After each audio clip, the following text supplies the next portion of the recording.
자, 저희 이제 결국 개혁신학 4학 다섯 번째 강의죠. 6주차입니다. 오리엔테이션을 제외하고 다섯 번째 강의. 어떻게 보면 오늘이 실질적인 이제 매짐 강의와도 같은 오직 하나님께 영광, 솔리데오 글로리아 이 제목으로 같이 강의를 진행하겠습니다. 우리 찬송 한 장 같이 찬양하고 시작할 텐데 우리 찬송가 2장입니다. 2장. 찬송가 2장. 찬양 성부 성자 성령. 찬송가 2장의 내용을 같이 함께 보면서 우리 찬송하고 우리 진행하도록 하겠습니다. 찬송가 2장입니다. 찬양 성부 성자 성령 성삼위일체께 영원 무궁하기까지 영광을 돌리세 영광을 돌리 한 번 더 찬양합니다. 찬양 성부 찬양 성부 성자 성령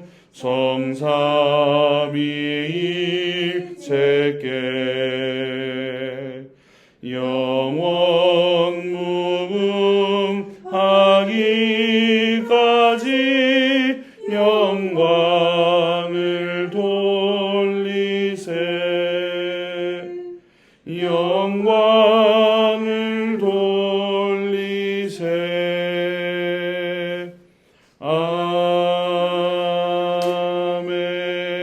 아멘. 존귀하신 우리 하나님 아버지 감사합니다. 하나님의 선하심과 그 놀라우신 은혜와 섭리 가운데에 우리를 주의 자녀로 삼으시고 택하셔서 온전하게 또 주의 사람으로 빚어가시며 또 주의 말씀으로 우리를 온전케 하여 가심 감사합니다.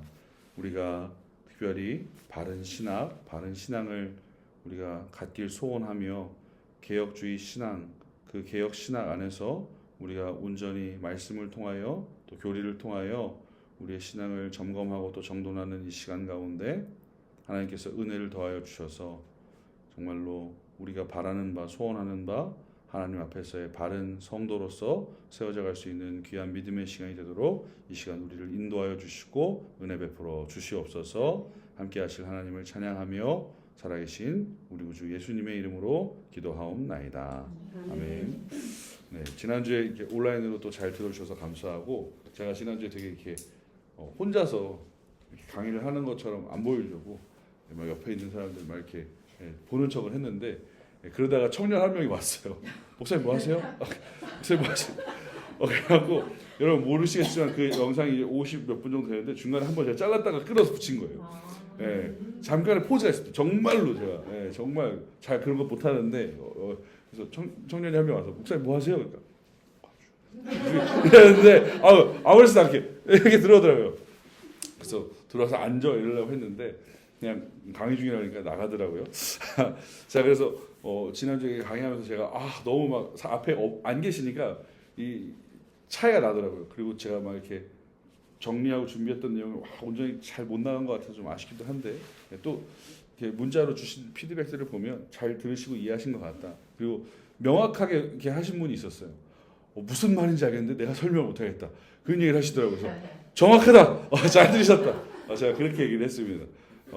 일단 지난주에 했던 내용이 저희가 솔라 피데 믿음에 관한 내용이었는데 뭐 오늘도 다시 한 번 더 거론하겠지만 솔라 그라시아 그 오직 은혜에 대한 실질적인 그 표현이 바로 솔라 피데로 나타납니다. 오직 믿음. 은혜인 것을 알아 그것을 믿음으로. 그러니까 은혜인 걸 아는 사람, 그것을 믿는 사람 이것이 붙어서 함께 이해되고 설명될 수 있는 내용이다라고 제가 좀 잘 정리를 하고 오늘 이제 5강입니다. 오직 하나님께만 영광. 이걸 뭐 오직 하나님께 영광, 하나님께만 영광 뭐 이렇게 쓰는데 큰 의미 없습니다. 내용을 알면 됩니다. 오직 근데 제가 봤을 때 만을 붙이면 조금 더 명확한 표현이 됩니다. 영광을 받으실 분은 오직 하나님 한 분이십니다라는 표현을 쓴 것이기 때문에 그래서 이 오직 하나님께만 영광에 대해서 오늘 좀 진행을 하려고 합니다. 특별히 오늘 이 내용을 보실 때 이렇게 먼저 여러분들이 하나의 질문을 여러분들이 갖고 계시면 좋겠어요. 영광의 대상은 누구인가? 영광을 받아야 할 사람은 누구인가? 특별히 저는 이제 이 내용을 항상 강의하면서 머릿속에 생각해 보는 것 중에 하나가 뭐냐면, 시상식에서 연예인들이 나와서 혹은 어떠한 시상식 자리에서 상을 수여받는 사람이 그 상을 받은 소감을 얘기하면서 자신의 그 어떠한 수고와 열심에 대해서 얘기하겠지만, 자신을 돕고 자신에게 좀 많은 유익을 준 사람들에 대해서 요새 말로 하면 샤라웃을 하죠. 예, 그 사람들을 이렇게 높이는데, 이제 크리스천이라고 하면서 제일 앞에 나와서 우선 하나님께 영광을 돌립니다만 이렇게 얘기하시는 분도 있어요. 굉장히 멋있고 좋은 모습처럼 보이는데, 이것이 과연 옳은가에 대한 부분들도 여러분들이 오늘 고민을 해보시면 좋겠고, 영광의 대상이 사람에게 많이 돌아갑니다. 그리고 특별히 자신한테도 많이 가고 자신과 가까웠던 사람에게도 가고. 예, 그런데 제가 금주에 한 적을 정했지만, 모든 영광은 피조물이 아닌 창조주 하나님께만 가야 합니다. 영광을 받는 것은 사람이 누리는 것이 아닙니다. 실제로 물론 이 땅 가운데서 말하는 영광이라는 표현이 있겠죠. 빛나고 정말로 그 가치가 아주 높은 일들을 한 것에 대해서 영광이라는 표현을 쓸 수 있겠지만, 우리가 성경 가운데 신학적으로 말하는 사람이라면 영광의 대상은 절대 피조물이 될 수 없습니다. 오늘 그 내용을 저희가 함께 살펴보면서 나가도록 합니다. 자, 우리 박스 한번 읽어볼까요? 박스 함께 읽겠습니다. 시작. 오직 하나님께만 영광은 구원의 영역이 아닌 일반적인 삶의 모든 영역에서 찬양하고 그에게 영광을 돌리는 의미를 지닌다. 하나님께서 예수 그리스도의 복음을 성경의 교훈에 충실하도록 드러내시고, 또한 영적으로 또한 도덕적으로 부패한 교회를 성경에 일치된 복음의 새로운 확인으로 새롭게 하시기 위하여 특별한 은혜를 베푸셨다. 그 은혜로 인하여 나타난 역사적 사건이 바로 종교개혁이다. 종교개혁의 5가지 표어 중 앞서 살핀 내용들은 신학 구성과 이해에 있어 모두 로마 가톨릭 교회와 대립이 되는 논점을 선명하게 드러내는 기능을 했다면, 오직 하나님께만 영광은 앞선 표어들의 요약이며 결론이 된다.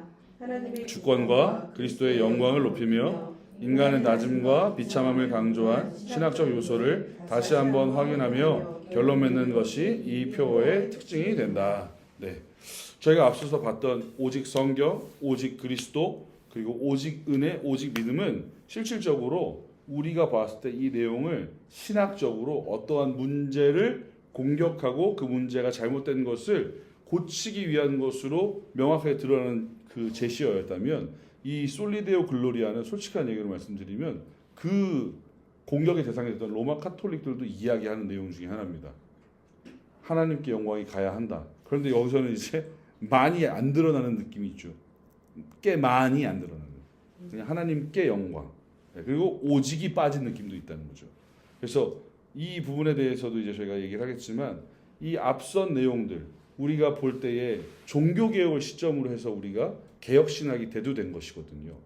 그전에도 물론 개혁신학이라고 부를 수 있는, 즉 성경의 무함을 가장 우선으로 하여, 즉 그 성경 곧 하나님의 말씀을 가장 우선으로 두어 그 말씀을 따라서 신앙의 생활을, 교회의 어떠한 다스림을, 그 어떠한 일련의 모든 것들을 가지고 가는 사도 바울로부터 3, 4세기의 초대 교부로 볼 수 있는 어거스틴, 아우구스티누스, 그리고 그 이후에 시간 동안 비어있던 그 시간들을 이제 로마 카톨릭으로 말미암아 이제 오염됐던 그 신학들을 다시금 정돈하고 털어낸 그 기점이 종교 개혁이었는데, 그때 그 4개의 지표, 앞선 4개의 지표가 그 로마 카톨릭을 대항하며 그 로마 카톨릭의 문제점을 드러내기 위한 어떠한 수단이었다라면, 이 솔리데오 글로리아는 그 수단들이 그냥 단순히 수단으로 끝난 것이 아니라 명확한 사실이며, 이것으로 인해서 우리가 다시금 하나님의 말씀과 예수 그리스도, 그리고 그것을 우리가 믿게 되는 은혜와 믿음, 그리고 이 모든 것들로 말미암아 하나님께 영광을 올려야 된다는 결론으로 갖고 가게 되는 내용이라는 것이죠. 특별히 여러분들이 잘 아시겠지만 종교개혁이 한 번에 이루어지지 않았어요. 우리가 14세기, 15세기, 16세기 이렇게 세 텀으로 나눠서 볼 때에 14세기, 15세기 초까지 존 위클리프, 그리고 우리가 야누스라고 부르는 2명의 탁월한 종교 개혁자들이 있었습니다. 이 사람들은 여러분들이 이제 생각하실 때 어떤 생각을 먼저 가지시면 되냐면 모두 다 로마 카톨릭 사제였다고 보시면 됩니다. 왜냐면 그 당시에는 따로 개신교와 구교가 나눠지지 않았기 때문에 여기서 이게 분리가 되는 상황들이 아니었기 때문에 말씀에 정통하게 바라보는 한 성도요 신학자였다고 보시는 것이 그냥 저희 입장에서 좀 더 편합니다. 그런데 이 영국의 존 위클리프라는 사람 그리고 그 체코 사람이에요. 얀후스라는 사람은 얀후스입니다. 그래서 이 두 사람은 말씀이 훨씬 더 중요하고 말씀이 말하고자 하는 본질적인 것을 대해서 잘 연구했어요. 그런데 무언가 이렇게 바람을 일으킬 수 있을 만한 일이 없었던 것이죠. 그러다가 독일의 이제 루터가 비텐베르크 성당에 그 95기조의 반박문을 붙이면서 그것이 시발점이 도화선이 되면서 그 이후에 이제 우리가 잘 아는 칼빈, 여러분들 들어본 적 있어요? 쯔빙글리라는 사람 들어보신 적 있습니까? 처음 들으시는 표정으로 저를 이렇게 다 보시는데 모르실 수 있어요. 쯔빙글리와 이 칼빈, 그리고 칼빈과 더불어서 그 위에 나오는 베자라는 사람이 있습니다. 이 세 사람을 중심으로 해서 거의 폭탄처럼 이제 진짜 종교 개혁이 딱 선이 그어지는 시점이라고 볼 수 있게 되는데 이 세 사람의 국적은 어디일까요? 쯔빙글리 그리고 칼빈, 베자 이 세 사람은 다 어디 사람일까요? 독일, 오스트리아, 근처에 막 사는 사람들이죠 다. 네. 어디일까요? 독일에 살다 오셨잖아요. 이 사람들은 스위스 사람입니다. 스위스 사람. 스위스. 그래서 칼빈은 스위스에서 있다가 실제로 프랑스에서 이제 책을 쓰고 거기서 사역을 하고 굉장히 강력하게 이제 일을 했는데 그 일이 왜 그랬냐면 도망친 거였어요. 망명 중인 상황이었는데 자 중요한 건 이 세 사람을 통해서 팡 하고 큰 폭탄이 터지게 되는 겁니다. 특별히 이 제네바 대학교에서 칼빈이 이제 가르치기 시작하면서 칼빈이 죽고 난 뒤에 그 뒤를 이었던 사람이 베자예요. 베자. 이 베자라는 사람이 제가 첫 주에 했던 말을 했던 사람입니다. 개혁된 교회는 계속해서 개혁되어야 한다. 그 말을 했던 사람이 베자라는 사람인데 이 사람들이 갖고 있었던 기조 그 앞선 어거스틴도 마찬가지였고 뭐 쯔빙글리 이전에 위클리프나 야누스도 똑같은 거였고 제일 처음으로 돌아간다면 예수님의 제자들 그리고 그 사도된 바울도 다 동일한 기준 뭐냐면 성경 하나님의 말씀 전적인 하나님의 주권 이것이 우리의 신앙을 우리의 믿음을 온전하게 세우는 가장 첫 번째 요소로 봅니다. 그런데 이것이 여러분들 계속 강의에서 들으시면서 들었지만 무너졌잖아요. 전통이라는 이름으로 그리고 자신들의 기득권을 유지하기 위해서 여러분들이 이제 중고등학교 다녔던 시절을 잠시 이렇게 회상하시면 세계사 시간이 있지 않습니까? 세계사 시간에 세계사의 가장 큰 흐름을 갖고 가는 두 세력이 있습니다. 왕과 교황이에요. 이 왕이 올라가느냐 교황이 올라가느냐에 따라서 이 곡선 때문에 많은 사건들이 생기나요. 그래서 여러분들 막 그 아비뇽 뉴스 막 이런 것도 기억하십니까 혹시? 너무 옛날인가요? 카노사의 굴욕 막 이런 것들 들어는 봤으나 기억이 나. 분명히 여러분 들으셨을 겁니다. 그래서 왕이 교황의 머리 앞에서 머리를 조아리고 그 머리 위에 이렇게 발 올려놓는 뭐 이런 것들 교황권이 강화되고 뭐 이런 것들 그것들이 막 왔다 갔다 패스트 이후에 사람들이 막 싸그리 죽어나가면서 인간의 존엄성과 인간이 중요함을 더 강조하기 시작하면서 무언가 갑자기 파생된 것처럼 등장한 르네상스 그 르네상스를 시작으로 해서 계속해서 나온 오늘날의 포스트 모더니즘에 이르기까지 계속해서 이 왕권과 교황권이 왔다 갔다 하는 가운데 어느 순간에 왕이 사라지죠. 왕이 사라지고 이제 선출하게 되는 투표가 생기면서 대통령이 생기지만 대통령은 왕은 아니지 않습니까? 그러나 여전히 그들 가운데 기조에 위에서 군림하고 있는 것. 이제 한 국가요 전 세계에 있는 교회를 통합하기 원하는 카톨릭의 교황은 여전히 있다는 것이죠. 그렇기 때문에 오늘날까지도 계속해서 종교개혁의 그 시발점이 왜 그렇게 됐는가에 대해서 고민을 안 하면 결국에는 내가 어느 교회를 가나도 똑같은 교회가 됩니다. 이해를 하지 않고 믿으려고 하는 것과 비슷하다. 그렇게 하면 좀 웃기지만 제대로 알지 못하고 믿게 되면 맹신이 돼버리지 않습니까? 근데 맹신을 했을 때 만약에 교회가 건강하다면 참 좋겠지만 그렇지 않을 확률이 매우 높다는 거예요. 제가 오늘 아침에도 제가 이전에 사역했던 교회 집사님 한 분이 카톡을 보내주셨어요. 제가 카톡 잘 안 보는데 뭉탱이를 한번 쌓였으면 저녁이나 아침에 한 번씩 보는데 떴길래 확인했더니 어떠한 설교를 보내주셨더라고요. 목사님 이거 잘못된 건가요? 그래서 전화를 드렸죠. 바로 교회를 지금 여기를 출석하시는 중인데 왜 이런 설교를 보내셨는지 모르겠다 그랬더니 이사를 가게 됐다는 거예요.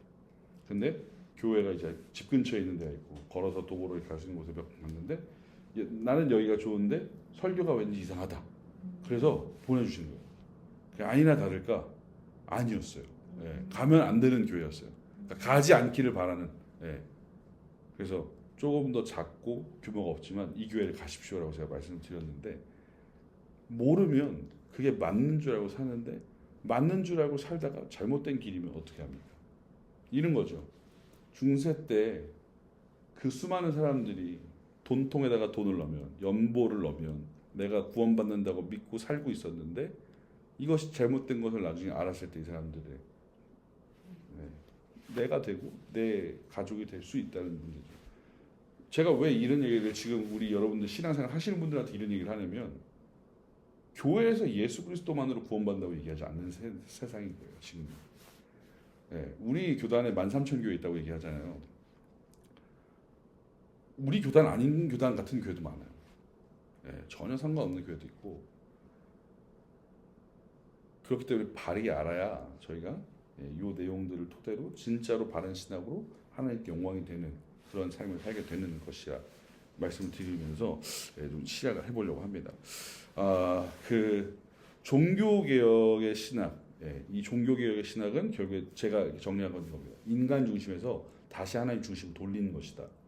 그러면 이제 하나님 중심으로 전환이 됐다면 하나님 중심으로 우리가 모든 걸 바라볼 수 있어야 하는데 그 처음에 나온 성경부터 그리스도, 은혜, 믿음 이후에 이 모든 것을 포괄하여서 오직 하나님께 영광. 즉, 이 내용이 왜 나오게 되는가 이제 좀 보려고 하는데 일단은 이 솔리데오 글로리아, 글로리아라는 단어에 대해서 조금 이렇게 번역을 좀 하면 제가 저번에도 한번 말씀드렸는데 라틴어를 나중에 여러분 공부를 하실 기회가 생긴다면 근데 공부 안 하실 거예요. 왜냐면 일단 사어입니다. 죽은 언어예요. 더 이상 쓰지 않거든요. 그래서 그냥 진짜로 근데 재미는 있어요. 배우시면 제가 봤을 때 그냥 일반인이 다른 나라 말 배운다고 생각하고 배우면 말을 안 하니까 읽는 거 정도만 배워도 되거든요. 그러면 한 3년 정도 걸리면 완전히 마스터할 수 있는 말입니다. 이만큼 얘기할 수 있는 걸 이만큼 쓸 수 있어요. 이유가 너무 어려워요. 함축적인 것들이 너무 많고 똑같은 단어에서 아다르고 어다른데 의미를 이렇게 늘었다 할 수 있는 단어인데 이 글로리아라는 단어가 있습니다. 여러분들 작년에 유행했던 더 글로리라는 단어, 더 글로리 단어가 아니에요. 그 드라마 보셨죠? 그 글로리 영광 아닙니까? 근데 이 글로리라는 단어 자체가 라틴어에서 온 겁니다. 글로리아에서 그 글로리라는 단어가 라틴어 단어인데 글로리아는 끝에 아가 붙으면서 이게 주격 명사가 되는 거예요. 그래서 이 영광이 은는 이가 여기 주격이 된 거죠. 그러니까 이 오직 이 영광이 솔리. 근데 우리가 앞에 여기서 솔라였잖아요. 다 솔라 피데 솔루스. 그러니까 뒤에 무언가가 붙는 게 아니라 이 앞에 것도 다 바뀌는 거죠. 솔리는 누구누구에게 오직 누구누구에게 요 뜻이거든요. 데오는 하나님, 절대자. 이 데오는 아무한테는 안 씁니다. 오직 하나님에게 쓰는 겁니다. God의 그 가시 G의 대문자가 되는 게 하나님만을 뜻하듯이 그래서 영광은 하나님께만 있다. 영광이 하나님께. 그래서 원래 실제로 이건 서술어가 없어요. 있습니다. 있다. 이런 말은 없어요. 그런데 우리가 편의상 저희가 이거를 쓸 때 이해하기 쉽게 그냥 하나의 문장으로 만드니까 오직 하나님께만 하나님께만 영광이 있습니다. 영광은 하나님께만 있습니다. 이렇게 해석을 하는 것이죠. 그러면 이 내용이 나오기까지 이 종교개혁자들이 대부분 말을 만들 때 모든 것을 성경의 근간에서 갖고 왔거든요. 그러면 자, 영광이 하나님께 있다라는 표현을 여러분들 기억하실 때 이게 성경이 뒷받침될 만한 구절이 바로 떠오르십니까 혹시? 오직 영광은 하나님께만 있습니다. 이런 표현에 대해서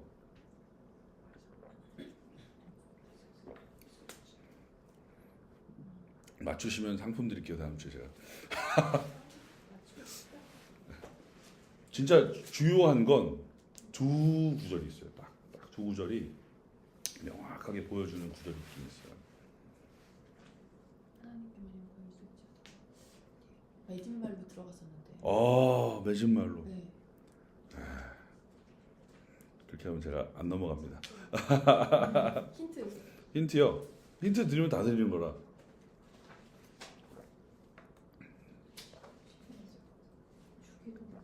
갈라디아서 1.5절 아닌가? 뭐 그것도 이제 맞을 수 있겠지만 이 표현이 더 명확해야 되는데 제가 말씀드릴게요. 로마서입니다. 로마서. 먼저 한번 찾아볼까요? 로마서 11장 먼저 찾아보세요. 여러분들이 로마서를 많이 읽으시면 여러분들의 제가 이렇게 표현하면 좋겠지만 말빨이 세집니다. 로마서 11장 36절. 로마서는 로이드 존스나 뭐 혹은 다른 어떠한 초대 교부들이나 많은 신학자들이 이야기합니다. 이런 표현을 하죠. 복음의 정수다.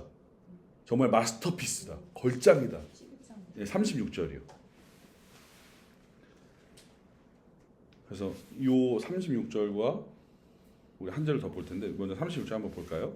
이는 만물이 주에게서 나오고 주로 말미암고 주에게로 돌아감이라. 그에게 영광이 세세에 있을지어다. 아멘. 자, 그리고 한 절 더 볼게요. 16장 27절이요. 동일하게 로마서. 이게 맺음할 때 보셨다는 그걸 거예요. 이게 아까 말씀하신 그게 네, 맞아요. 제가 네. 같이 볼까요? 27절입니다. 16장 시작. 지혜로우신 하나님께 예수 그리스도로 말미암아 영광이 세세 무궁하도록 있을지어다. 아멘. 근데 여러분들 성경책 보시면 옆에 조그맣게 성경으로 다른 성경이 쓰여져 있는 것들 보이시나요? 혹시 다 이렇게 적혀 있나요? 혹시 로마서 11장 36절 적혀 있으세요?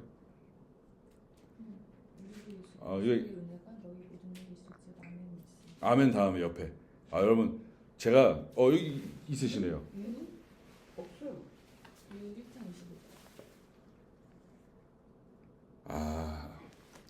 여러분 좋은 성경을 보셔야 됩니다.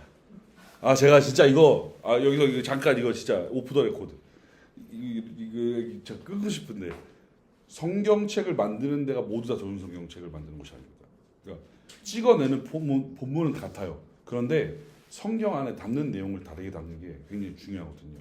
각주나 아니면은 옆에서 볼 수 있는 그 연계되는 구절들을 적어놓은 것이 있는데 신학적인 관점에 따라 다르거든요. 근데 어느 교단에 가까운 출판사에 따라서 많이 다릅니다. 근데 저는 개인적으로 여러분들이 나중에 내가 성경책을 다시 한번 구매를 하거나 이 성경책을 좀 끝까지 보고 갖고 가겠다 하시면 저는 개인적으로 추천을 드립니다. 프리셉트 바이블을 쓰십시오. 프리셉트 성경. 프리셉트 성경 연구원에서 나온 건데 그 성경이 좋습니다. 제가 보고 있는 거예요. 제가 봐서 좋은 게 아니라 이게 귀납적 성경 연구라 해서 성경 안에서 성경을 보게끔 만드는 책입니다. 근데 내용들이 아주 건강하고 좋은데 지금 여기 보니까 각주가 달라요. 관주라 그러죠. 같이 연계된 이 로마서 16장 27절은 로마서 11장 36절과 반드시 붙어 있습니다. 왜요? 하나님에 대한 영광을 명확하게 구분짓고 이것이 옳다는 것을 얘기해주는 성경에 나오는 제일 명확한 구절이거든요. 물론 모든 성경이 계시록 마지막 장까지 전부 하나님의 영광을 말하게끔 보이지만 그것을 가리워지도록 또 우리가 알아가도록 하지만 이건 명확하게 명시하고 있다는 거죠. 특별히 이 말씀의 근거로서 로마서 11장 36절은 하나님의 주권을 먼저 얘기합니다. 하나님의 주권. 11장 36절 아까 뭐였어요? 만물이 주에게로부터 그에게로 나오고 그리고 그 다음에 어떻게 되죠? 그로 말미암고. 말미암는다는 건 뭐예요? 이게 옛날 성경이나 표현이 그렇지만 말미암는다는 거는 그 때문이라는 거예요. 만물이 사는 이유가, 만물이 돌아가는 이유가 말미암다는 건 쟤 때문이야. 쟤로 말미암았어. 하나님 때문이라는 거예요. 그리고 그 뭐죠? 만물이 그에게로 돌아간다 했어요. 그 일의 결국이라는 거예요. 그 끝이 마주하는 것이 하나님. 그러니까 시작도 하나님, 살아가는 것도 하나님, 끝도 하나님이에요. 하나님의 주권 가운데 모든 것이 다 걸쳐 있다는 것. 그것을 이야기하고 있다는 것입니다. 또 우리가 보는 이 12절 27절은 하나님의 영광은 곧 예수 그리스도로 말미암은 것임을 이야기해 줍니다. 지혜로우신 하나님께 예수 그리스도로 말미암은, 예수 그리스도 때문에 하나님께 영광을 돌릴 수 있다. 하나님이 영광을 받으신다라는 것을 이야기하는데, 중요한 건 무엇이냐? 하나님을 찬송하는 것, 하나님을 영화롭게 하는 것, 이것이 왜 우리가 마지막으로 살펴보게 되는 것이냐라는 거예요. 이 말은 앞선 솔라 스크립투라, 그리고 솔루스 크리스투스, 솔라 그라지아, 솔라 피데, 이 모든 내용이 하나님 때문에라는 얘기를 해주려고 하는 겁니다. 그리스투스, 이거 예수님 때문에 아니야? 저는 이렇게 복음성가 같은 거 부를 때도 저는 뭐 우리 중등부 선생님이 계셔서 알겠지만 제가 사적 제재를 합니다. 제가 잘 안 부르길 바라는 찬양들이 있고, 찬송가도 저는 안 부르는 거 안 부릅니다. 제 찬송가에 OX 표시되어 있습니다. 안 부르는 거 안 부릅니다. 찬송가라고 해서 다 찬송가 아니라 독설로지, 송영, 이 가장 중요한 건데 이런 거죠. 이건 진짜 오프 더 레코드 해야 되는데 할까요? 그냥 할까요? 이 녹화해서 나가면 제가 지난번에도 한번 제재를 또 당해서 이건 제가 진짜 잠깐 끊겠습니다. 이 로마서 11장 36절과 16장 이 내용이 결국에 하나입니다. 하나님의 영광이 드러나게끔 하는 것. 그리고 앞에 나왔던 네 가지의 내용들이 그냥 단순하게 하나의 내용으로 우리한테 어떠한 영향을 준다가 아니라 이 네 가지 모두가 하나님이 우리를 위해서 하셨다라는 것을 보게 하려고 이 마지막에 솔리데오 글로리아가 등장하게 되는 거예요. 어떻게 보면 솔리데오 글로리아가 제일 앞에 나갈 수도 있거든요. 모든 주제 앞에 있을 수도 있거든요. 그런데 이것이 제일 마지막으로 온 이유가 있습니다. 중간에 그라시아와 피데가 바뀌고 어떤 사람들은 크리스투스가 그라시아 밑으로 오고 이 바꾸는 경우도 있거든요, 순서를. 그런데 이게 마지막으로 오는 건 안 바뀌어요. 안 바뀔 수밖에 없는 이유가 있어요. 왜? 이 모든 것들이 하나님께서 영광 받으실 수밖에 없는, 이것들이 하나님의 영광을 향해 지향하고 있는 것을 보여주기 때문에 그렇습니다. 그래서 이 연관성을 저희가 좀 함께 보면서 설명을 드리려고 하는데, 첫 번째 솔라 스크립투라죠. 오직 성경. 이게 뭐였습니까? 최종적인 권위, 즉 그 주권은 성경에 있다. 성경은 곧 뭐였죠? 하나님의 말씀이다라고 했잖아요. The Bible spoke. 이게 똑같은. 그래서 우리가 이 종교개혁을 시점으로 시작했기 때문에, 종교개혁은 이 성경보다 누구의 말이 더 권위 있었습니까? 교황의 말이.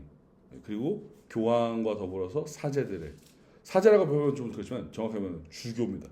주교라는 사람은 이제 헤드십이 있는 사람들이죠. 거기 그들의 말이 곧 법처럼. 그러니까 그게 된 거예요. 이렇게 단어가 생각 안 나면 안 되는데, 돈을 넣고 내가 구원받는 거. 면죄부. 감사합니다. 면죄부 판매 같은 게 그런 거예요. 성경에 면죄부가 어디 나와 있어요? 전혀 없잖아요. 그런데 그 당시 사람들이 라틴어로 쓰여진 성경을 읽지 못했잖아요. 수많은 사람들이 라틴어로 쓰여진 성경을 알지 못했기 때문에 당연히 면죄부를 사야지, 죄가 사해지는 거야, 이렇게 아는 거죠. 문제 있다는 거예요. 그래서 전통이나 사람의 권위가 아니라 하나님의 권위가 높아지는 것을 얘기합니다. 그런데 이것이 왜 솔리데오 글로리아와 연관이 되느냐? 왜 이게 하나님께만 영광이 되느냐? 성경을 계시하신 분이 누구십니까? 하나님이시잖아요. 모든 성경은 하나님의 감동으로 된 것으로, 사람이 사사를 위한 것이 아니라, 이것이 1.1핵이 변하고 바뀌어서 어떠한 다른 방법을 보여주는 것이 아니라 하나님의 계시 가운데 우리에게 주어진 하나님의 뜻이기 때문에 그렇기 때문에 이것이 솔리데오 글로리아 연관이 되어지는 것입니다. 또 솔로스 크리스투스 이게 이제 제일 많이 물어봐요. 애들도 물어봐요. 예수님이랑 하나님이랑 이렇게 관계가 아빠 아들이고 따르고 별개고 막 이런 얘기들을 물어보면서 예수님 믿으면 구원 받는 거잖아요. 그러면 하나님하고 그렇게 상관없는 거 아닌가? 이렇게 물어보는 애들도 있고 예수님 믿는 거랑 하나님 믿는 거랑 뭐가 달라요? 이렇게 물어보는 애들도 있고 근데 제일 중요한 건 예수 그리스도와 하나님을 우리가 얘기할 때 애들한테 이제 설명할 때도 그렇지만 중보의 개념을 얘기해 줘요. 예수 그리스도가 십자가에 달려 죽으심으로 말미암아 곧 하나님이신 그분이 죽으심으로 말미암아 우리가 하나님께로 나아갈 길이 열린 것이잖아요. 구원의 의미가 그거지 않습니까? 그 예수 그리스도를 믿는 것. 그러면 하나님이 죽으신 것이 아니었어요. 삼위일체이신 한 분이신 하나님인데 하나님이 죽으신 게 아니었어요. 근데 또 하나님이 죽으셨다고요. 그럼 이거 무슨 얘기예요? 이거를 여러분들이 설명할 수 있으면 목회를 하셔도 돼요. 근데 목회 하시면 안 돼요. 하지 마시고. 자, 예수 그리스도와 하나님의 관계를 우리가 생각할 때 이것입니다. 예수 그리스도가 하나님의 아들이시잖아요. 독생자이신 그분이시잖아요. 그러면서 곧 하나이신 한 분이라고 제가 말씀드렸잖아요. 삼위일체 개념 가운데. 그런데 이분 곧 하나이신 그분이 죽으셨어요. 그럼 따로 떨어질 수 있었는가? 그럼 여러분 어떻게 대답하실 거예요?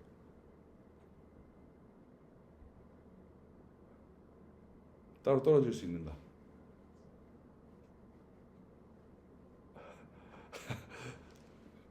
물어보지 말 걸 그랬네요. 자, 이건 여러분들 이렇게 여러분들이 질문을 받으시면 이렇게 얘기해요. 그게 신비야. 그게 신비야. 이게 믿어지는 거죠. 그러니까 우리가 이렇게 얘기합니다. 하나님께서 독생자 예수 그리스도를 보내셨잖아요. 그 보내신 주권이 하나님께 있어요. 그리고 그 주권에 의해서 이 땅 가운데 하나님이신 그분이 오셨어요. 하나님이신 그분은 왜 하나님이신 그분이냐? 그분의 아들이라 표현하잖아요. 그럼 이겁니다. 제 아들이면 사람이겠죠. 하나님의 아들이시면 곧 하나님이시.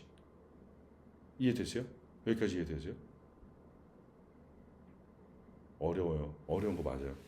곧 하나님이시. 그래서 그분께서 죽으셨을 때 완전한 사람이요 완전한 하나님으로 죽으신 거예요. 그래서 성경에 그 예수께서 죽으셨을 때 그 예수님께서 스스로 살아났습니까? 하나님이 살리셨다고 말해요. 하나님이 건지셨다고 말합니다. 여기서 나온 이단도 있어요. 그래서 이 여기서 이제 3위의 신비가 나오는 거예요. 한 분이시나 떨어져서 사역하시고 또 그 사역이 한 분 하나님으로 인하여서 인한 것이다. 이 놀라운 신비. 예. 옛날 어른 목사님들의 말로는 신묘막측하지요. 예, 라는 얘기를 많이 쓰셨는데 이 한 분이신 예수 그리스도 중보자이신 그분을 통하여서만 우리가 하나님께로 간다고 했어요. 그런데 아까도 말씀드렸잖아요. 다른 누구도 할 수 있는 게 아니에요. 성령 하나님이 죽으신 게 아니고 성부 하나님이 죽으신 게 아니라 성자 예수께서 죽으시고 그분을 통해서 성부 하나님께로 가게 되는 거예요. 그래서 그러면 이제 우리가 예수님만 믿으면 되는 거 아닌가? 하나님과는 별개 아닌가? 여기서 나온 이단이 있습니다. 이렇게 실제로. 그게 아닌 것이죠. 하나님께서 보내신 거예요. 여러분들 요한복음 3장 16절 하나님이 세상을 이처럼 사랑하사 독생자 예수를 우리에게 주셨으니 네.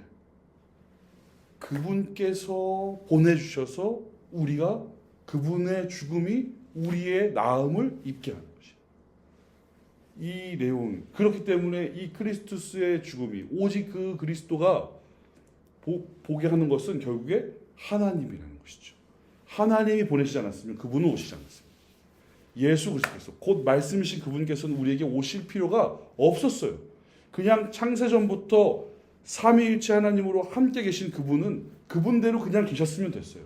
그런데 우리의 죄를 담당하기 위해서 흠도 티도 없는 아주 완전한 제물이 필요했기 때문에 그분을 보내신 거예요. 그런데 죽음이라는 것을 신의 영역으로 누릴 수 있는 것이 아니기 때문에 신은 죽지 않잖아요. 그러니까 제가 여기서 또 딴 얘기합니다. 로마 그리스 신화 나오죠. 신들 죽잖아요. 개똥 같은 얘기죠. 그러니까 재밌는 얘기예요, 그냥. 네. 신은 죽지 않아요. 신은 죽음의 영역이 없어요.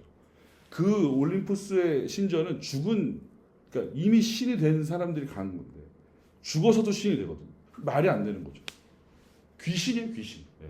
그러니까 G.O.D죠. 간. 예. 우리가 말하는 그 하늘색 풍선 G.O.D 아닙니다. 예. 예. 그러니까 하나님은 죽을 수 없는 분이시란 말이에요. 그렇기 때문에 그 하나님이 죽음을 경험할 수 있는 유일한 통로가 뭐였냐면 방법이 인간의 몸을 입는 거였어요. 사람의 몸을 입고 그 하나님이신 그분 곧 예수 그리스도가 우리 가운데 흠도 티도 없이 죽으셔야 했던 것이에요. 그래서 모든 사람들이 할 수 없는 유일한 방법으로 잉태되시고 모든 사람들이 이 땅을 살면서 죄를 짓지만 그분은 죄를 짓지 않으시게 되는 거예요.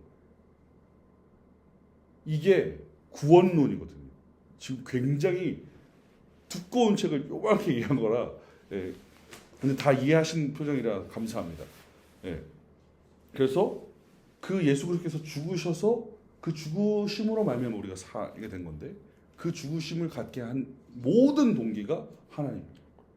하나님이 섭리 가운데 우리를 사랑하지 않으셨다면 예수 그리스도를 죽이실 이유도 없었고 그 예수 그리스도를 보내시지도 않았을 것이며 우리를 그냥 그저 죽음 가운데 내몰아 두시면 그만이었다는 것이죠.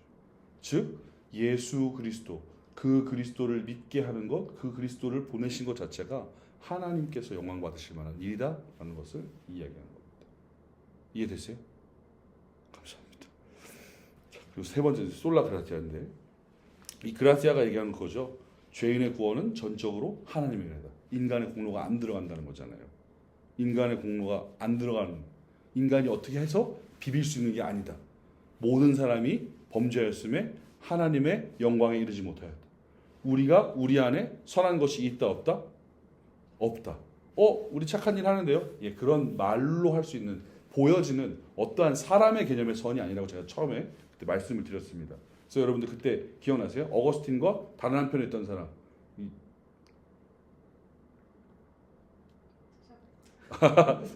찾아보셔도 돼요. 어거스틴과 다른 한편에 있던 사람. 예, 이 사람은 그래서 이단이 정죄했죠. 418년 종교회의 때. 예. 상품 있나요? 예? 찾아보신다고 하면서 상품을 물어보시니까 제가 예. 네 맞아요. 네 펠라기우스예요. 펠라기우스. 그래서 이 사람은 예. 아니다. 인간이 부패했다고 해도 그 안에 여전히 선한 것이 남아 있어서 구원받을 만한 그러니까 구원이라고 해서 선을 행할 만한 무언가가 잔존되어 있다. 예. 말도 안 되는 거죠. 그러면 제가 말씀드렸잖아요. 그렇게 되면 예수님이 죽으실 필요가 없어요. 예수님의 죽음이 아주 소용없는, 아주 헛되고 아주 값싼, 쓸모없는 죽음이 된 거예요. 말이 안 되는 거죠.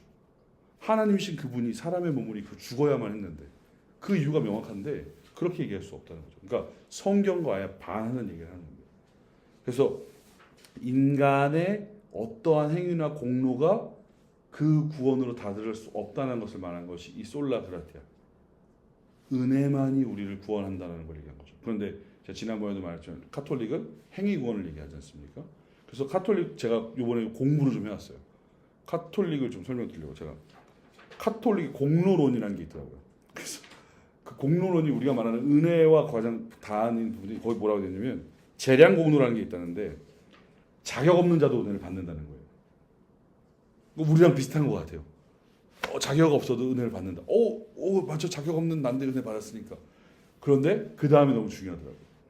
최종적인 구원. 그래서 은혜를 받으면 우린 구원을 받는 건데 그게 아니라 최종적인 구원이란 말이 나와요.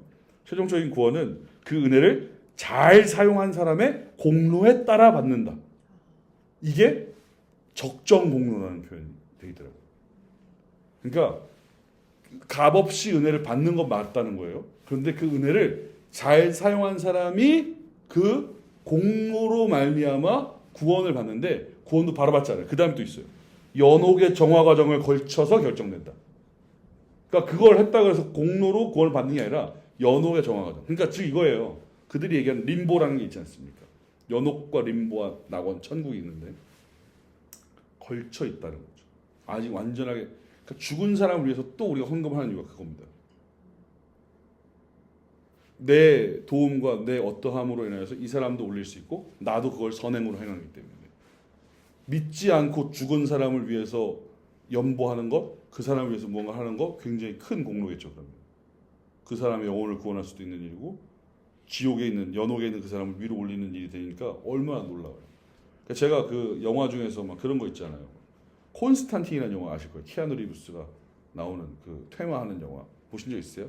오시엔에서 주장창 터져주는데, 예, 그 얼마 보면 콘스탄틴 2가 나오는데 거기 보면은 루시퍼가 나옵니다. 마지막에 루시퍼가 뭐 눈을 막 휘집어 까더니 확 해요. 그래서 지옥에 있던 영혼을 위로 올려줘요. 막 여자 주인공의 쌍둥이 여동생이 뭐 이렇게 자살해서 죽었는데 위로 올려주고 막 이렇게 하는데 말 같지도 않은 거예요. 그러니까 그런 영화 보다가 이제 와이프가 와이프 그때 그쵸 처음 봤을 때 와이프가 아니었는데 예. 그 영화를 보다가 딴 데로 돌립니다. 돌리는 이유가 있어요. 성경적이지 않아요. 보기가 싫은 거죠. 구원에 관한 것은 그 누구한테도 주권이 없어요. 살리시고 죽이시는 거. 아까 만물이 그로 말미암고 그에게 돌아간다 그랬어요. 그에게로부터 나오고. 그러면 모든 만물은 불교식 표현으로 말하면 삼라만상을 얘기하는 거죠. 예. 모든 것을 얘기하는 거예요. 인간은 뭐 하물며 다르겠습니까? 다 포함되겠죠. 그 모든 것이 다 하나님으로 말미암는다는 거예요. 그분이 나게 하시고 그분으로 인하여 살고 그분으로 인하여서 그 끝이 결정된다는 거예요. 우리의 행위와 우리의 어떠함이 다른 누군가의 도움 전혀 상관없다는 거죠. 그러니까 이것을 얘기하는 것이 솔라 그라티아인데 카톨릭은 공로론을 얘기한다. 제가 이거 보냐고 머리 아팠어요. 말이 다르더라고요, 저거. 근데 저는 제일 충격적이었던 건 그냥 잘 사용한 사람의 공로에 따라서 결정된다로 끝날 줄 알았거든요. 그런데 연옥의 정화 과정 이게 참 그러니까 제가 봤을 때 한 번에 구원받는 사람이 없겠네라는 생각이 드는 거예요. 그럼 한 번에 구원받는 사람 뭐 마더 테레사, 뭐 마리아 뭐 이런 사람인가? 그리고 카톨릭은 마리아 승천털도 얘기합니다. 죽지 않고 올라갔다. 뭐 이 얘기도 합니다. 나중에 찾아보시면 재밌는 게 많아요. 자, 그래서 이 솔라 그라티아는 결국에 하나님의 선하심과 긍휼, 결국에 그 하나님이 아니면 우리가 은혜를 받지 못한다는 거. 그 은혜를 주시는 것조차 하나님이다. 그렇기 때문에 하나님께 영광이 올라간다라는 것을 이야기하는 것이. 그리고 이 마지막 솔라 피데는 이 솔라 그라티아의 완전한 표현이면서 이것이 구체적인 적용인 거예요. 은혜, 그 은혜를 믿음으로 말미암아죠. 그럼 믿으면 어떻게 되는 거였습니까? 우리가 칭의와 성화가 있다고 제가 말씀드렸어요. 의롭게 된다는 거. 믿음으로 말미암아 의롭게 된다. 신약에서의 의롭게 된다는 것은 법정에서 유죄 무죄 판결입니다. 죄인은 죄인이다. 죄가 없다는 건 의인이다. 의롭다라고 표현하는 거예요. 그럼 의인이라는 것은 죄 없다라고 판결을 받는 것이거든요. 우리가 말하는 칭의는 죄인인 내가 나를 대신해서 보석금을 낸, 나를 대신해서 죽은 내 모든 것을 다 해결한 그 피를 낸 예수 그리스도 때문에 내 죄가 없다고 선고를 받는 일인 거예요. 그러면 나는 죄가 있는 거예요, 없는 거예요? 그렇죠. 그분 때문에. 그러나 실질적인 나는 죄가 있는 겁니다. 나를 가리우신 것이지, 그분이. 여전히. 그러니까 이런 거예요. 예수 그리스도를 믿어서 의롭다고 말해진 사람이 이 땅을 살면서 죄를 또 짓잖아요. 또 자빠지고 또 넘어지잖아요. 믿었으면 이제 안 돼야지. 또 넘어지는데 그럼 너 의로운 거 아닌데? 칭이 아닌데? 라고 얘기하는 거예요. 이렇게 얘기하는 게 카톨릭이에요.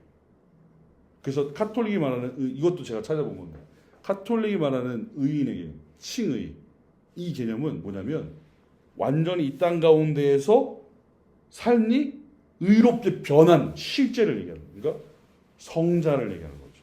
머리 뒤에서 광채가 나고 뭐 하는 것마다 다 선이고. 근데 아니죠. 불가하죠. 다 죄인이에요. 우리는 믿음으로 말미암아 예수 그리스도의 의가 우리에게 전가된 것. 의롭다함을 입은 거예요. 입은 것. 우리 스스로 자체가 막 의로워지고 막 영광의 상태가 되고 죄가 하나도 없는 그런 상태가 된 게 아니라는 거예요. 그래서 이 땅을 살아가는 우리가 그 상태에서 천국에 가는 그때까지 그 의로운 상태, 그 칭의라는 상태의 성도의 삶을 살 수 있도록 계속해서 우리를 도우시는 성령의 역사 가운데 일어나는 것이 그것이 성화인 거예요.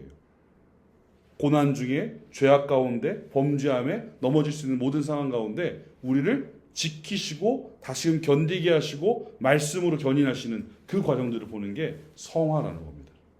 그래서 이것이 우리 가운데 있는데 중요한 것은 성령도 그리고 예수 그리스도의 그 칭의도 우리가 갖고 있는 게 아니고 더 중요한 것은 그것을 믿게 하는 분도 하나님이신 거예요. 그 믿음을 우리에게 주시는 분이 누구십니까? 성령이라고 우리가 믿잖아요. 그러니까 이 참 제일 제가 항상 이거 나중에 뭐 그것을 제가 설명해서 말할 수 있는 너무 탁월한 지혜가 있으면 좋겠는데 동시입니다. 동시. 믿음과 성령의 역사와 예수 그리스도 동시에 일어나는 동시에. 뭐 갑자기 이렇게 막 길을 걸어 다니다가 성령이 내게 들어오시고 내가 예수를 믿게 되고 하나님의 자녀가 됐어요. 이게 아니라는 거예요. 순차가 아니라 동시에 하나님의 그 계획하심과 섭리 가운데 예수 그리스도의 자녀가 되는 그 택한 정하시고 로마서 8장 20절 나온 대로 정하시고 부르시고 의롭다 하신 정하신 그리고 부르신 그 부르실 때가 예수 그리스도를 믿게 되는 그 성령이 역사하시는 때가 되는 것이죠. 그래서 어떤 사람들이 이렇게 얘기합니다. 10,000명이 있으면 100명이 있으면 100명이 모두 성령을 갖고 있는데 그 중에 믿는 자가 있고 안 믿는 자가 있고 아니라는 거죠. 성령이 있는 사람 다 믿게 돼 있어요. 무조건이죠. 근데 그 믿음과 동시에 있는 거라는 거죠. 예수 그리스도의 영, 아들의 영, 하나님의 영, 그 영이 우리 영. 그 모든 것은 하나님께서 하신 거예요. 그래서 성경을 주신 분도, 예수 그리스도를 우리에게 허락하신 분도, 은혜를 베풀어 주신 분도, 그리고 이 모든 것을 믿게 하신 분도 하나님이시기 때문에 솔리데오 글로리아로 귀결이 된다는 겁니다. 그냥 다른 데로 빠질 길이 없는 거예요. 우리가 누리는 모든 것이 다 하나님으로 말미암은 것을 아는 것이죠. 아까 로마서 11장 36절 그 얘기처럼 내가 죽은 죄인인데 나를 구원하시니까 나를 살게 하시니까 결국 내 끝을 저 영원한 천성으로 인도하시리가 오직 하나님이구나. 내가 한 것이 아니라 하나님이 하셨구나. 2023년도 기독교인이 가장 많이 듣는 CCM 베스트 1위는 은혜라는 찬양이었어요. 모든 것이 은혜. 그거 맞는 거예요. 그거 맞는 거예요. 왜 은혜입니까? 내가 한 게 없으니까. 내 공로가 없으니까. 사도 바울이 빌파리베이바라고 맨날 저희가 외우는 게 있어요. 이게 뭐냐면 사도 바울의 이력서입니다. 나는 길리기아 다소 출신으로 로마 시민거든요. 길리기아 다소는 로마예요. 거기 출신이에요. 로마 사람이에요. 그리고 가말리엘 문화에서 공부했어요. 가말리엘은 당시에 세계 3대 석학입니다. 그 당시에 3대 석학. 머리 좋은 3명 중에 하나라는 거예요. 그 수제자였어요. 그러면 가말리엘 죽으면 그 다음에 바울인 거예요. 엄청 탁월하죠. 히브리 사람이었어요. 베냐민 지파예요. 왕족입니다. 네. 베냐민 지파, 유다 지파만 왕족이에요. 이 히브리 사람이고, 네. 그리고 율법으로는 바리새인입니다. 와, 하지 말라 하라 머릿속에 칼같이 박힌 사람. 그런데 이 좋은 모든 것을 다 배설물로 여깁니다. 왜요? 내가 나된 게 내 은혜, 내가 나된 게 나의 공로가 아닌 걸 아니까. 하나님의 은혜로라 자기가 말하는 거예요. 아, 결국에 나한테 그리스도를 믿게 하시는, 내가 이 모든 것들이 다 배설물화시킬 그 고귀한 하나님의 은혜를 본 것이죠. 그런 고백이 나오게 돼요. 그렇기 때문에 이 하나님의 영광이, 하나님께만 영광이 모든 성도들한테 다 있어야 됩니다. 이게 없으면 가짜가 돼요. 제가 요즘에 이제 제 신학적으로 가장 많이 검증하고 고찰하고 정돈하는 것 중에 하나가 이겁니다. 믿는 사람은 어디까지 관용해야 하는가? 네. 그러니까 이런 겁니다. 뭐 10명의 무리가 있는데 10명이 다 같은 모습을, 다 같은 일을 하고 있는 사람인데 다 같이 믿는 사람이라고 얘기하는데 서로 이제 잘 교제하고 연합하는 것이 중요한 세상이라고 본다면, 교회라고 한다면, 나와 같은 신앙이 아닌 것 같은데 교제해야 되나? 나와 같은 신학이 아닌 것 같은데 관용해야 하나? 예수를 믿나? 뭐 이런 것들이죠. 그래서 가치관과 기준을 두는 것에 대해서 엄청난 싸움을 하고 있어요. 그러니까 이 성경을 중심으로 하지만 이 성경 안에서 어떻게 정돈해야 하는가? 그러면 또 이제 막 정돈하고 칼같이 딱 잘라 그러면 머릿속에 딱 하나 칩니다. 70번씩 7번 내 눈에 들보만 이런 거 막 나오면서 어떻게 해야 되지? 어떻게 해야 되지? 이런 것들이 나와요. 예. 그러면서 그 중에 제일은 사랑이라고 막 이렇게 지나가고, 예. 결국에 연합하고 막 이런 막 하면서 제가 이게 얘기 왜냐면 교단들이 많잖아요. 그리고 신학을 하는 분들도 많고, 그런데 저는 강단교류라는 걸 굉장히 중요하게 생각하는 사람입니다. 저는 어릴 때 제가 섬겼던 교회, 제가 사역의 51을 채운 교회는 강단의 담임 목사님을 제한 다른 사람이 올라갈 일 거의 없어요. 그러니까 외부에서 와도 저분이 왜 왔는지를 아는 분들이 왔거든요. 근데 제가 나중에 담임 목사가 됐을 때 지금 요새 세태를 보면 강단의 교류들이 잦단 말이죠. 여기 안 그래도 뭐 여기 어디죠? 바로 옆에 그 지구촌교회 있잖아요. 이필삼 목사님이라는 분이 올 거예요. 그 이필삼 목사님이 굉장히 달변가입니다. 굉장히 인사이트가 좋은 분이고 한데 그분이 갖고 있는 신학적인 체계를 저는 완전히 동의하지 않거든요. 근데 지구촌교회는 합신측 교회예요. 그러니까 우리가 말하는 보수 측에 있는 교회거든요. 근데 지금 뭐 지구촌교회에서 하는 설교가 그렇게 느껴지지도 않고, 그러니까 복음주의라는 새로운 복음주의, 그 뉴 웨이브, 새 물결 가운데에 약간 어떻게 보면 더 우리가 컨서버티브한 그 보수적인 것들을 너무 많이 놓은 건 아닌가. 근데 나도 나중에 내가 목회를 할 때 이런 교류들, 이런 교제들이 필요한가? 그럼 내가 생각할 때 WCC랑 뭐가 다를까? 그럼 내가 어디까지 포용해야 하고 어디까지 해야 될까? 심지어 같은 교단 안에서 제가 그 월요일마다 스터디를 하는데 2개의 스터디를 합니다. 그래서 한 달에 2번이 꼬박꼬박 스터디가 있어요. 한 달에 한 번씩 모이는 모임이라. 근데 그 안에서도 이제 그런 색을 보이는 분이 한 분이 나왔어요. 그러니까 두 스터디 중에 한 스터디는 이제 저와 기수가 다르신, 학교를 같이 나왔지만 기수는 다 다르신 우리 학교 출신들의 모임이 있는데, 자기가 배우고 본 바와 다르게 있는 곳에서 오래 있다 보니 자연스럽게 나오시면서 이것이 옳겠다라고 생각이 되시는지 그 얘기 하길래, 제가 지금 그 모임에서 제가 장이거든요. 그래서 제가 넌지시 말씀드렸어요. 만약에 그 기조가 계속 가실 것 같으면 9월 이후로 안 나오시면 좋겠다고 제가 말씀드렸거든요. 그리고 말하면서 엄청나게 이제 막 머릿속에서 막 마음과 머릿속에서 막 혼돈이 오기 시작하는 거예요. 솔리데오 글로리아인데, 솔라 스크립트란데, 이 모든 것들이 다 귀결돼서 이렇게 가야 되는데 같은 신자인데 왜 같은 성도인데 왜 이렇게 가지 못할까라는 것들에 대한 많은 혼돈과 어려움이 왔습니다. 그런 생각을 하면서 오늘 이 강의를 준비하면서 마지막 결론은 이거죠.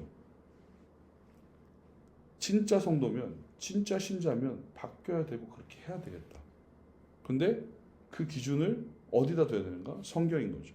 그럼 성경에서 말하는 대로 우리가 이 솔리데오 글로리아, 결국에 우리가 모든 것 하는 것을 통하여서 하나님께 영광이 되도록 하는 것을 우리가 좀 주요하게 마무리하고 다뤄야겠다는 생각을 하면서 이 마지막 페이지를 했는데, 우리가 이 보는 앞에 5가지 주제가 다 인간의 구원에 관련된 것과 연계가 있었습니다. 왜요? 구원을 잘못 얘기한 게 종교개혁의 문제였으니까요. 믿음으로 구원받는 게 아니었으니까. 그렇게 오는데 이 의미를 진짜로 좀 본질적으로 보면 이거예요. 예수 그리스도만이 유일한 구원자였죠. 그것이 솔루스 크리스토스잖아요. 그렇죠? 그리고 구원은 인간의 공로가 아니라 하나님의 은혜로 받는다는 게 솔라 그라시아. 그리고 그 은혜, 그 구원의 은혜는 행위가 아닌, 공로가 아닌 믿음으로 얻는 것이다.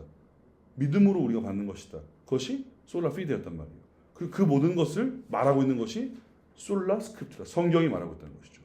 근데 이 모든 것의 궁극적인 근거는 하나님께 있기 때문에 우리가 이 내용을 잘 안다면 우리가 어느 분을 통하여 구원받는지, 우리가 어떠한 은혜를 누리는 건지, 어떠한 믿음을 갖는 건지에 대해서 궁극적으로 알면 결국에 하나님께 영광이 되는 삶으로 살 수밖에 없어요.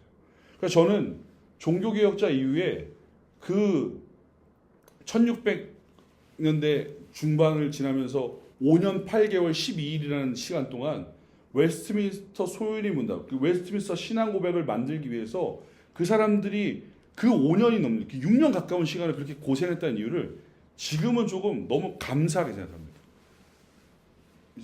이 웨스트민스터 소요리 문답은 웨스트민스터 그 신앙 고백은 신앙 고백, 신도 개요와 그리고 그 안에 또 담겨진 대요리 문답과 소요리 문답이 있습니다. 그 전체적인 것들을 다 이해하고 배우기 위해서는 뭐 목회자가 되는 것이 맞겠죠. 그것을 뭐 알 수는 있겠으나 그러나 제일 중요한 건 핵심이 되는 건 소요리 문답에도 다 있습니다. 근데 그 소요리 문답의 1문 1답을 가장 우리가 중요하게 생각하고 108번이 뭐냐고 물어봤을 때 모르지만 108번 뭐 90번이 뭐냐고 물어봤을 때 물어보면 모르지만 1번이 뭐냐고 물어보면 다 알아요. 사람의 제일 되는 목적이 무엇이냐? 뭡니까? 하나님을 영화롭게 하고 영원토록 그분을 즐거워하는 것입니다. 다 알거든요. 근데 이게 솔리데오 글로리아 그냥 붙어 있는 거예요. 그러니까 이 종교개혁자들이 갖고 있던 기치를 이 웨스트민스터 신앙고백서를 만든 그 120명의 목사들과 15명의 공회원들과 그 안에 있었던 그 성도들, 그 정치인들이 진짜로 열심히 최선을 다한 거죠. 한 줄을 쓰기 위해서 하루에 8시간씩 회의를 했어요. 이것은 성경이 어디에 더 부합합니다. 이것입니다. 저것입니다. 그러다가 막 언쟁이 높아지면 의장이 기도를 시작했어요. 다 같이 기도했어요. 하나님 우리에게 지혜를 주시고 우리 안에 있는 분란이나 어떠한 어려움을 다 제하시고 그러니까 5년 8개월 동안 그만큼 쓴 거예요. 근데 신자라면 제가 앞에 그 가로 해놓은 건 신자라면 성도라면이에요. 성도면 신자면 이 일문일답 이 일문답이 우리의 진짜 삶에 드러나게끔 해야 되는 것이죠. 사람의 제일 되는 목적이 무엇입니까? 사람의 제일 되는 목적은 하나님을 영화롭게 하는 것과 그를 영원토록 즐거워하는 것이에요. 하나님의 영광으로 인해서 은혜를 입은 사람, 그것으로 말하면 구원을 얻은 사람이 성도란 말이에요. 신자란 말이에요. 그러면 그 사람은 결론적으로 그 모든 것을 주신 그분 때문에 살아야 되는 게 맞다는 것이죠. 인간이기 때문에 우리의 죄성 때문에 우리가 죄악으로 인하여서 은혜를 잘 갚지 않습니다. 그냥 받고 나면 땡인 경우가 많습니다. 여러분들의 목숨을 구해주신 분이 있다고 가정해 봅시다. 여러분 평생 살면서 그분에게 은혜를 갚으면 살 수 있습니까? 여기서 혹시 신장 하나이신 분, 신장을 떼셔서 아니 신장이 아파서 나는 신장이 하나밖에 없다 안 계시죠? 우리나라에 가장 많은 장기 기증 중에 하나 신장 기증이거든요. 신장 기증 살 때도 할 수 있어요. 저는 그 신장 기증을 하겠다고 신청을 해놨는데 집에서 자꾸 막아요. 가족의 동의가 없으면 못 하거든요. 제 개인 동의만은 못 하거든요. 근데 그 저랑 같이 그때 이 신장 기증에 동의하셨던 그 형님이 한 분 계셨습니다. 근데 그 형님은 어머님하고 본인만 이제 가족이 있어요. 근데 신장 기증 연락이 왔을 때 어머님 이렇게 말씀드리고 자기 떼줬어요. 그 분은 신장을 이식받지 않으면 투석을 해도 길어야 3개월을 사실 수 있는 분이었어요. 30대 여자분이었는데, 그 형님은 30대 남자죠. 그 당시에. 그랬는데 그분은 그러니까 신장 기능이 얼마나 망가진 거예요. 투석으로도 안 된다니까. 근데 진짜 정말 기적적으로 막 98%인가 맞아갖고 신장을 떼서 그분을 줬어요. 신장을 떼면 저는 이제 그 형한테 들었으니까 한 보름 정도 제주도의 요양시설에 갈 수 있대요. 그래서 제주도에서 막 요양하는데 아픈데 뭐 요양이 되겠어요. 그냥 가만히 있는 거죠. 그러고 나서 하는데 그 수술을 하고 나서 이 형님이 일하는 곳으로 그 여자분이 온 거예요. 수술 받고 한 2달인가 3달 뒤에 어머님하고 와갖고 인사를 하고 사례를 좀 하고 싶다. 답례를 하고 싶다. 근데 이 형님 또 이게 받았어야 돼 제가 봤을 때. 근데 그런 의도로 한 거 아니다. 안 받는다. 그래서 안 받았어요. 근데 이 형이 신장이 아픈 거예요. 나중에 아파졌어요. 그래서 그때 생각이 너무 나더라고요. 잘 살고 있을까? 아픈데 또 이것도 이 뜻이 있으시겠지 않은 게 이러는데 너무 웃긴 건 그냥 진짜 너무 오랜만에 연락을 한 거예요. 잘 지내시죠? 그러니까 아프니까 그때 아팠던 생각이 나니까 그분이 얼마나 아팠을까 생각이 나면서 이 형은 위로 차원의 연락을 한 거였어요. 잘 지내시죠? 그랬더니 누구세요가 왔어. 이 사람은 이렇다는 겁니다. 은혜 갚은 까치는 받지만 은혜 갚은 자기 머리 터뜨려서 종을 깬 사람 얘기는 나오지 않잖아요. 그러니까 쉽지 않다는 거예요. 은혜를 갚는다는 거. 하나님께서 우리에게 베푸신 은혜를 우리가 날마다 생각하면서 사는 것 정말 쉽지 않은 건데 그렇게 살아야 된다고 웨스트민스터 소연이 문다. 그리고 우리가 바라보는 이 종교개혁의 5가지 5S 정말로 우리 개혁신학을 세우게끔 하는 그 근본적인 것은 이걸 얘기하거든요. 야, 너 성도라며. 너 그 은혜 받았다며. 너 하나님께 영광 돌려서 살아야 돼. 그러면서 얘기하는 것, 그 정리한 게 이거예요. 사람의 죄에 대한 목적이 무엇입니까? 라고 얘기한 거란 말이에요. 그러면 영화롭게 하는 건데, 자 보세요. 영화롭게 한다는 건 내가 그분을 높이는 건데, 내가 그분을 어떻게 해야 되는 건데, 우리가 높인다고 높아집니까? 이미 제일 꼭대기에 있는 분은 뭐 우리가 높인다고 더 높아지세요? 아니에요. 이거는 제가 뭐 아이들한테도 자주 얘기하고 막 그렇지만 이건 영화롭게 할 수 있어? 우리가 할 수 없다는 겁니다. 우리가 어떠한 사람을 영화롭게 하는 일도 굉장히 어려운 일이에요. 하다못해 사람과 비교할 수 없는 그분을 우리가 영화롭게 한다? 더 어려운 일입니다. 그리고 제일 높은 분은 어떻게 더 높여요? 이 영화롭게 한다는 건 뭐냐면 다른 얘기 아니에요. 인정과 감사입니다. 그분이 하셨다. 그분이 주셨다. 그것을 인정하는 게 1번이에요. 그리고 그것으로 인해서 감사하는 것. 하나님께만 영광을 돌릴 수밖에 없음을 인정하고 맞습니다. 하나님께서 예수 그리스도를 보내주셔서 내가 그분을 은혜 가운데 믿게 하셔서 내가 영 죽은 그 인생에서 영원한 생명으로 나를 인도하신 그 하나님을 내가 찬양합니다. 근데 방법도 참 웃겨요. 타락했잖아요. 우리 안에 선한 것이 없거든요. 영화롭게 해야 되니까 어떻게 해야 될 것 같지 몰라갖고 막 했을 때 이스라엘 백성이 출애굽한다는 게 뭐예요? 금송아지 만들었잖아요. 다 자기네 은금 패물을 싸그리 갖고 나오겠는데 갖고 나와갖고 다 꼴에 한다는 게 결국에 막 빚어갖고 금송아지 만든 거예요. 이 금송아지 만들어서 뭐 했어요? 그 뒤에 다 죽잖아요. 레위 사람들 칼 뽑고 나서 다 뱀니다. 인간에게서 나올 수 있는 방법이 선한 게 없어요. 그래서 하나님께서 말씀을 통해서 우리에게 주신 방법이 뭐냐면 예배하는 거예요. 이 백성은 내가 나를 위하여 지었나니 나를 찬송하게 하려 합니다. 나를 높이게 합니다. 근데 내가 할 때마다 뭐 높이는 거? 그러니까 제가 아까 시상식 얘기했잖아요. 시상식 보면 내가 상을 받았는데 나를 이 자리에 있게 하신 하나님께 감사드립니다. 그럴 수 있죠. 그런데 그 사람이 촬영장에서 매 순간마다 하나님 앞에 감사하는 기도를 했습니다. 만약에 매 촬영장에서 어떠한 일상의 삶의 모습 가운데서 저 사람을 위해서 야 하나님 때문에 야 하나님이 하셨어 이런 감사가 그냥 터져 나왔습니다. 제가 얼마 전에 제가 이렇게 뭐 유튜브의 채널을 저는 항상 보는 게 몇 개밖에 없습니다. 그 보는 게 몇 개 없는데 이렇게 연관해서 떴는데 션씨 채널이 뜨더라고요. 근데 션씨 채널 중에서 그 승일 루게릭 요양병원 그 승일 재단을 만들어 갖고 그 병원을 지었어요. 용인에다가. 그런데 그 분이 농구 선수였거든요. 그러고 나서 죽고 나서 같이 그 뜻을 기려서 이제 루게릭 요양병원 전문병원을 지었는데 그 션의 전문이 뉴스에는 안 나오더라고요. 뉴스는 종교형 얘기 나오면 안 되니까 자르는데 얘기를 하는 거예요. 하나님이 하셨다. 이런 부분들이. 그러니까 이거 보면서 제가 그런 생각을 명확하게 하게 되더라고요. 매일같이 그렇게 살면서 우리가 하는 게 진짜 신자고 성도다. 그게 인정하고 그게 감사하는 거고 그게 솔리드요 글로리한 거예요. 그래서 어떠한 것에서 끝나고 하는 게 아니라 우리한테 주신 가장 좋은 방법인 찬송하는 것, 예배하는 것을 통해서 그 하나님을 계속 인정하는 것. 그래서 넓은 의미로 보면 삶의 예배가 그런 것이죠. 늘 하나님을 인정하고 살아가는 것. 하나님을 온전하게 높이는 것, 영화롭게 하는 것이 그것이라는 겁니다. 그래서 성경에 나오는 성도는 이렇게 살아라 말씀하시면 그것을 지켜 사는 것이 하나님을 영화롭게 하는 거예요. 내가 뺨 맞았을 때 왼쪽 뺨 주신 거 진짜로 맞았을 때 주는 그런 얘기가 아니라 뺨 맞았을 때 그 사람을 관용으로 제가 항상 억울한 일 있을 때 정말 화나는 일 있을 때 그런 생각을 합니다. 야, 나도 살았는데 내가 이거 뭐 억울하겠냐. 나 같은 죄인도 은혜인데 저거 하나 이해 못하겠느냐. 저희 그 아파트에 주차장에 빌런이 한 분 있는데 그 빌런을 보면서 제가 막 처음에는 진짜 욱해서 칠까? 막 이런 생각도 했었어요. 막 옛 그 쓴뿌리와 자아들이 나오면서 그랬는데 나 같은 죄인도 저 죄인도 살아가시겠지. 언젠가 그렇게 되겠지. 예수를 안 믿는다고 하더라도 어떻게 하시겠지. 이런 생각이 드니까 그냥 그러니까 사랑은 허다한 죄를 덮느니라가 막 쑥 나오는 거예요.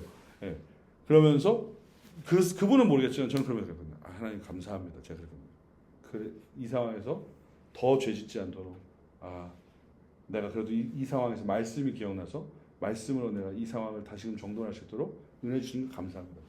삶에서 모든 순간이 그래요. 영원토록 즐거워하는 거 뭐예요? 삶에서 사는 영역이 붙어 있어야 된다는 거죠.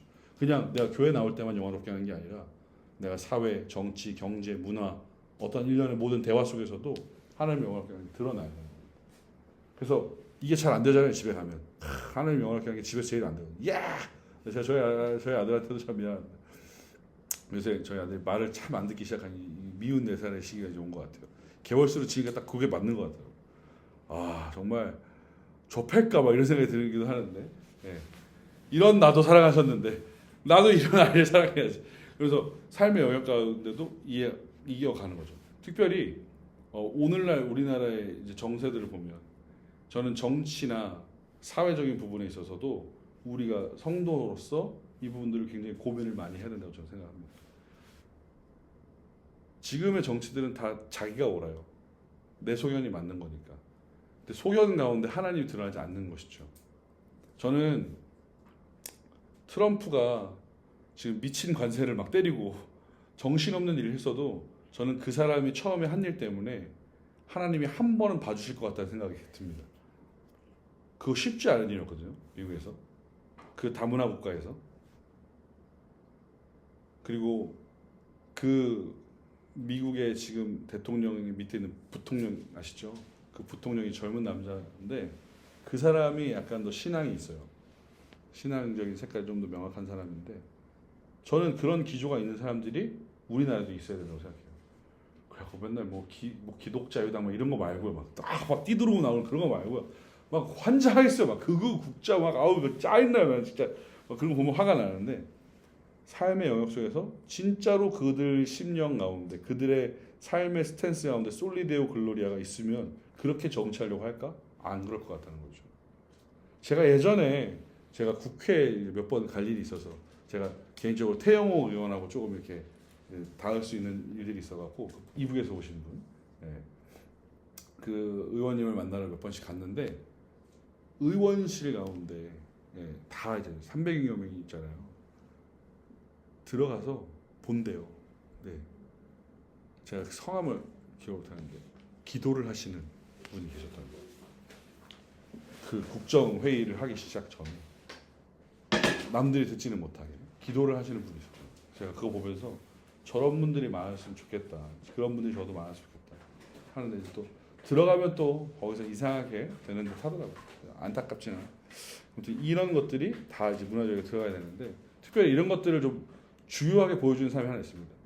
음악의 아버지 누굽니까? 어머니는? 아들은? 나? 네, 제가 옛날에 그러고 다녔는데 음악의 아버지, 음악의 어머니 이렇게 그 음악 책에 있잖아요. 음악 책에 이렇게 핸델과 바하의 사진이 있잖아요. 그럼 제가 이렇게 걸어놓고 이렇게 붙여놓은 다음에 이제 그렇죠.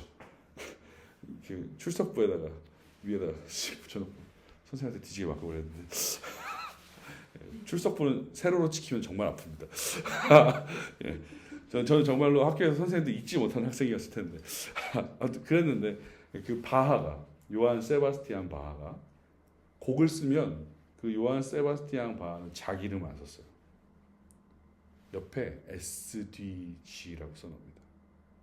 솔리데오 글로리아. 제가 그래서 찬송가에 바하가 쓴 게 있나? 있을 것 같은데 느낌이. 아무튼 그가 작곡한 곡에는 SDG라고 써 있습니다. 솔리데오 글로리아. 자신의 삶의 영역 가운데에서도 이 음악을 주신 분도 하나님이시고 내가 음악을 통해서 하나님을 영화롭게 하는 일, 그러니까 하나님을 인정하는 일을 보이는 일. 이게 쉬운 것 같아 보이지만 그렇지 않거든요.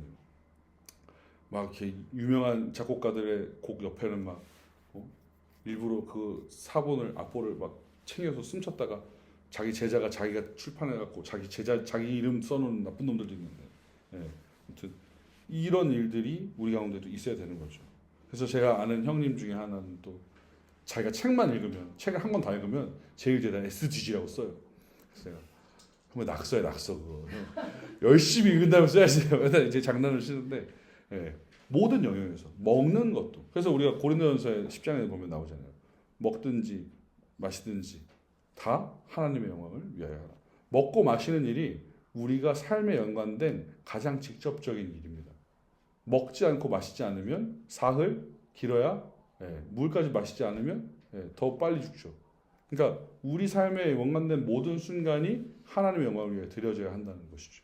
그래서 이 일이 우리한테 굉장히 중요하고 앞선 네 가지의 그 표어들, 지표들도 굉장히 중요하지만 이 모든 것들을 있게 하신 그 하나님으로 말미암아 귀결되어서 우리의 삶의 모든 영역에 하나님께 영광을 돌릴 수 있는 일이 있어야 한다는 것을 좀 마무리하고 싶습니다.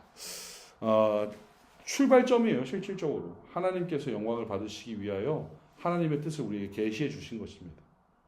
성경을 통해서 우리에게 알게 하셨고, 그래서 구원의 은혜를 출발하게끔 하신 게 하나님이시잖아요. 예수 그리스도를 보내주셨고 은혜 주셨고 믿게 하셨고, 그리고 그것을 믿고 살아가는 그 인간 하나님의 백성에게 존재의 목적. 너 왜 사니? 너 왜 사니? 네 사는 목적이 뭐야? 인간이 져야 되는 목적이 무엇입니까? 하나님을 영화롭게 하는 것. 시작과 끝이 다 하나님으로 말미암는다는 것. 이것을 조금 여러분들이 잘 기억하셨으면 좋겠고, 총체적인 하나님의 은혜입니다. 다른 것이 없습니다. 다른 것이 정말 제가 뭐 표현할 수 있는 표현이 그게 제일 뭐 작은 단위겠지만 0.00001 나노그램도 하나님의 은혜 가운데 낄 수가 없습니다. 다른 어떠한 공로가. 그래서 은혜의 결과 앞에서 나타나는 고백이 이 솔리데오 글로리아며, 이 솔리데오 글로리아 때문에 앞에 것들이 더욱더 명확해질 수 있다는 겁니다. 그래서 그 내용들을 기억하시면서 보였으면 좋겠고, 우리 마지막으로 성경 한 절 찾아보려고 하는데요. 에베소서 3장입니다. 에베소 1장입니다. 제가 전에도 한번 읽었었는데 1장 3절에서 6절입니다.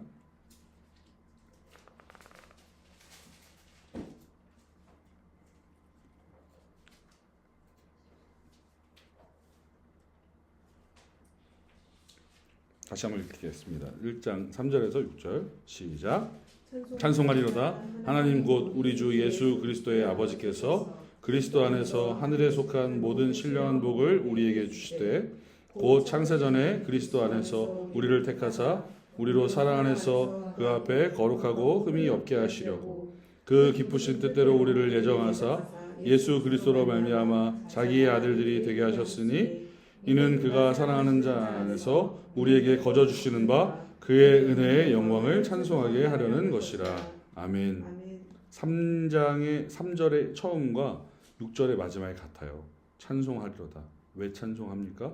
하나님께서 이렇게 우리에게 행하셨어요.